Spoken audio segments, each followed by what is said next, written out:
Hey guys, Brad Gilmore here. Want to give a big shout out to our title sponsor, Walker Texas Lawyer. If you or a loved one have been injured in an accident, whether that be a car, truck, motorcycle accident, or some kind of other issue, hit up Walker Texas Lawyer at 713-552-1117 or walkertexaslawyer.com. Oh, Brad, what have you done now? Broadcasting live from Houston, Texas, and around the world. TV host, best-selling author, and radio personality Brad Gilmore brings you a collection of conversations with stars from movies. Matthew McConaughey. Brad Gilmore. Mark Wahlberg. Hey, how are you? The legendary Mr. Christopher Lloyd. Christopher, how are we doing? I'm doing good. Great introduction. Television. Jimmy Fallon joins us this morning. Jimmy, how you doing, my friend? Good morning. Thank you so much, Brad, for having me. I appreciate this, bud. Kelly Ripa. Brad, thank you for having me. Comedy. Jay Leno joins us. Jay, how you doing? Hey, Brad, what's going on? Chris Tucker is in the building. Chris Tucker, good morning to you. Hey, Brad. Good morning to you. How are you? Gabriel Fluffy Iglesias. Good morning. Music. Lola Monroe. Thank you. Thank you for having me. The legendary frontman of AC/DC, Brian Johnson, joins us right now. Brian, how you doing? Good morning, Brad. What looking to talk to me, funny lad. Grammy Award winner Maya joins us. How are you? And more. This is The Collection. Now your host, The Boat. Brad Gilmore! And she's joining us right now to talk about Sound of Hope, the story of Possum Trot, which is in theaters this weekend. You can see it in theaters this weekend. Again, she is Elizabeth Mitchell. Elizabeth, how you doing? Oh my gosh, I'm great. I'm so happy to be here. Thank you. So July 4th, people can start seeing this movie. Tell people exactly, if they don't know the story of Possum Trot or what this film's about. Can you kind of give us the 30,000-foot perspective, if you will? So Possum Trot it's a really beautiful story. It's about this little town in Texas where this incredible church led by the Martins gets together, and 22 families adopt 77 children out of the foster care system, and the stories are so beautiful. It's a really gorgeous story, and I'm excited about it. And it's on July 4th. Like, it's a feel-good movie on July 4th. It's a feel-good movie about a town here in Texas. You know, I'm from here my whole life. I love the state of Texas. I love stories that come out of I'm from here too. Yeah. Wait, what part of Texas are you from originally? Oh, Dallas. I'm here right now with my sister. Oh, you're in Dallas. So I'm in Houston, but we can still have this conversation, right? There's not going to be any friction, right? We can. We can still have the No, conversation. I promise. No friction. I feel nothing but good about it. So was it the fact... Was it the fact not only that, I mean, obviously the story is an incredible story, but when you are reading through scripts, because you've been in everything, I mean, Lost, Outer Banks, Nurse Betty, the Santa Clauses, you've worked with so many people, but does a story like this, when you're reading a script and you say, oh, wow, this actually took place in Texas, does it give you like an extra little something to lean towards that project? Yes. I mean, of course it does. I know I was jogging with my dad about 10 years ago, and we're jogging down the street, and he's waving to everybody because he's a native Texan, and someone didn't wave back. And he's like, it's okay, they're not from Texas. There is that feeling of having that pride of being from such a wonderful state. And it was playing a social worker, too. They've always been the heroes of my life. But yes, of course it gives me a little bit of pride knowing it's from my hometown. Now, playing a social worker, again, I think that a lot of people know the term. They know what a social worker kind of does. It's almost like a movie producer, right? Like, we kind of know what they do, but not 100%. Can you tell, not remotely, right? when you're preparing to play a social worker, do you have to go into kind of the intricacies of what they do day to day and what their work actually consists of?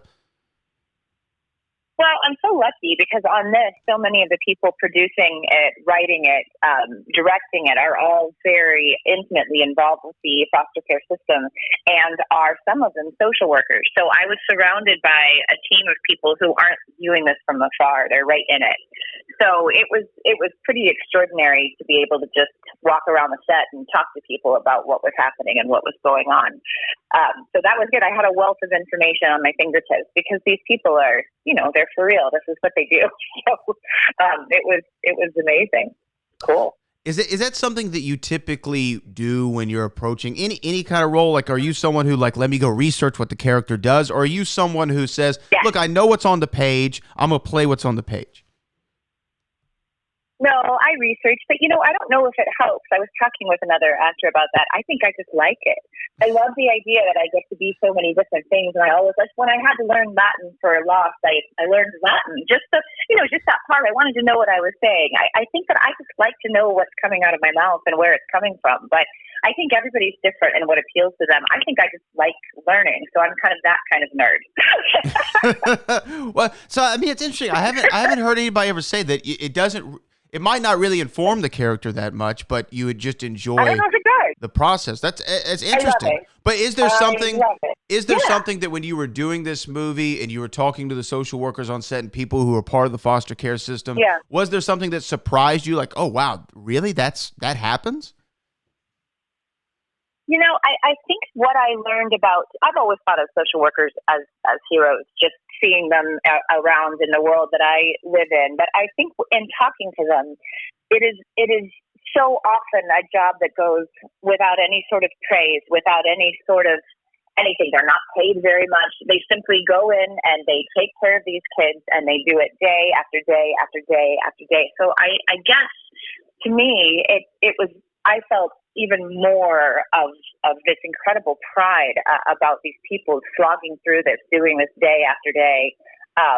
And the work, it's extraordinary. They wake up, they do this all day, they go home, they go to sleep, they wake up, they do it again, home after home, child after child. So I suppose it was just the marathon of it that really surprised me.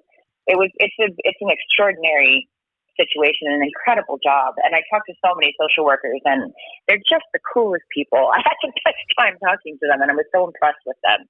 So they're kind of my heroes without capes at this moment. Yeah, social workers, obviously I have a few friends in the business as well, or in the industry.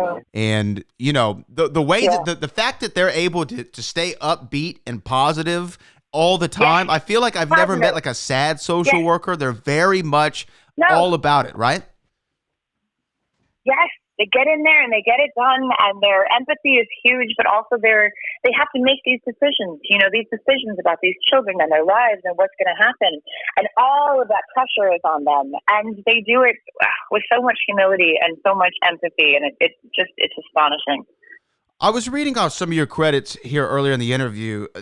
They're kind of astounding how great, like you have a great selector, in my opinion. Like some people just have that ability, whether that be in acting or music or what have you. Some people just know when a song's a hit or when a project's going to work or when a script is rich and there's a lot of meat on the bone. How do you, when you get an offer or you get something that comes across your desk, however it might come across, what's the process? Do you read it? Do you think about it? Is it something that's just kind of boom that hits you, that divine spark, if you will? Oh, I love that. I think I love to read. I'm a huge book reader.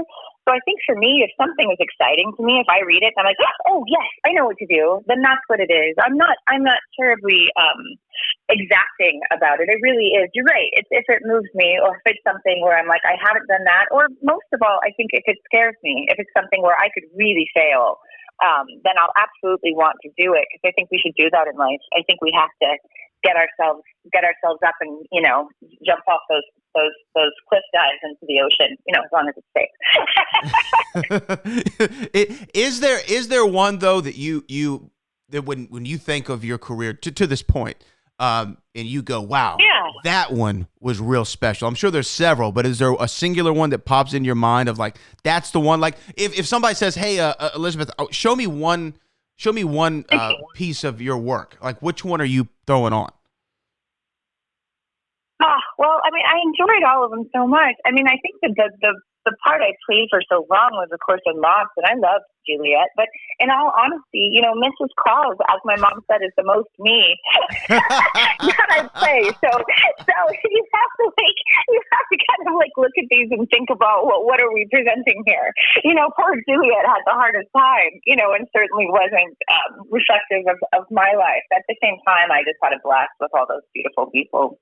Wait, so why is Mrs. Claus the most like you? Oh, because that's just the way I walk through life. I'm just this odd little cheerful person. Like, I really enjoy people. I have such a lovely time in my life. I'm exhausting. So I think that's my Mrs. Claus things. You know, the kind of the joy she gets out of her everyday life is very much reflective of my life. And yes, I realize it's boring to talk like that, but I find life to be really kind of extraordinary. So when I have this cheerful little person, it certainly wasn't an act. I mean, that's just me. Now, I know everybody who's listening to this on July 4th, we're making special plans to go see Sound of Hope, the story of Possum Trot. Now, also, though, do you have any July 4th traditions? Do you do anything on the 4th of July? Is it a barbecue day for you? Is it just a relax and don't do anything? You have a movie opening, so that might add a little bit of something to your plate. But do you have any traditions for July 4th? I don't think I've ever had a movie come out on July 4th, which I think is really exciting. And I do, I hang out with family. Those are usually what I do on all of our big days. And we always try to go somewhere to watch the fireworks and, just be proud. It's a good day. It's always been to me a good, relaxing family day. Almost always there's a walk in there somewhere just to see the fireworks and enjoy. Yes, well, you know what? And we're all going to enjoy Sound of Hope, the story of Possum Trot. You can find out more information on angel.com/hope in theaters July 4th. Elizabeth, what a pleasure this morning. Congratulations on the movie, and so great talking to you. You loved it. Thank you so much. What a joy.